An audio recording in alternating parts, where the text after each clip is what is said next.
Rebonjour mes amis du blog Talent Centre France, je suis toujours avec Florence sur le thème de l'international. On a commencé une première vidéo sur un thème que je vous conseille d'aller voir. Elles sont juste au-dessus de celle-ci, mais là on va vous parler d'un deuxième thème.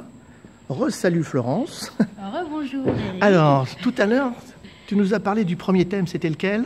C'était je sais pas faire l'international. D'accord, donc celui-là, ils viennent le voir sur la vidéo précédente, et là tu vas nous traiter lequel ? Alors, quand vous savez faire à l'international, un autre souci peut se mettre dans la tête de l'entrepreneur, c'est j'ai suffisamment d'affaires en France, je suis débordé, je ne peux pas prendre plus de chiffre d'affaires. Super, alors déjà, premièrement, c'est une aberration quand on est chef d'entreprise de se dire qu'on a suffisamment de chiffre d'affaires, puisque on sait très bien que le business varie.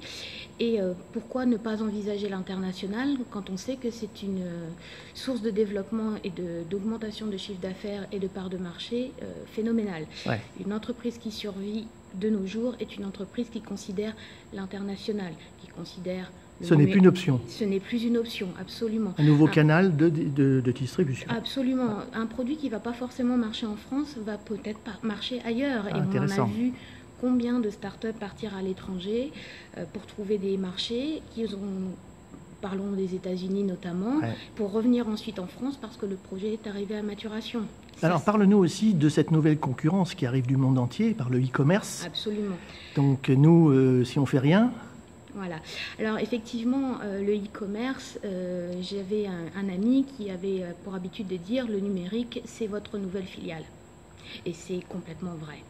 En fait, pour moi, c'est la suite logique d'un développement à l'international et ça peut être justement un premier pas pour vous parce que les affaires sont multipliées, les contacts sont multipliés.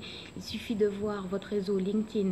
D'ailleurs, si vous n'en avez pas, je vous encourage à le faire. On te retrouve là-dessus, sur LinkedIn. Absolument, d'accord. Florence Dussault, pas de problème, je suis disponible. Et les personnes viennent du monde entier. Commençons par la francophonie, ce qui nous permettra d'aborder un autre problème. Quel est le suivant de la vidéo ? Voilà, c'est ça, je ne parle pas anglais. Eh bien voilà, première...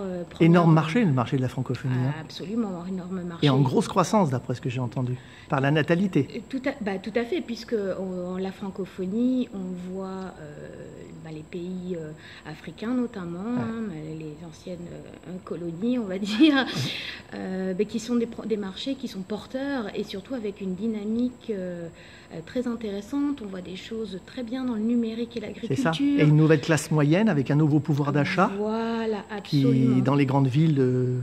Absolument. Et puis la francophonie, ce sont aussi des partenaires commerciaux, culturels, historiques depuis toujours. Prenons l'exemple du Québec que je traite dans un forum le 14 mars avec des experts du Québec qui viennent, avocats et entrepreneurs coachs en interculture. Donc ton actualité là, c'est ce forum. Et si on veut te retrouver un peu... savoir ce que tu dis, ce que tu fais, on te retrouve sur Internet où ? Alors absolument, donc on l'a dit sur LinkedIn, sur Facebook, sur Twitter également. T'es partout ? Je suis partout, toutes les opportunités sont là. Alors juste à la fin, tu nous introduis le prochaine vidéo, le prochain thème ? Voilà, donc le prochain thème c'est « Je ne parle pas anglais ». D'accord, merci Florence.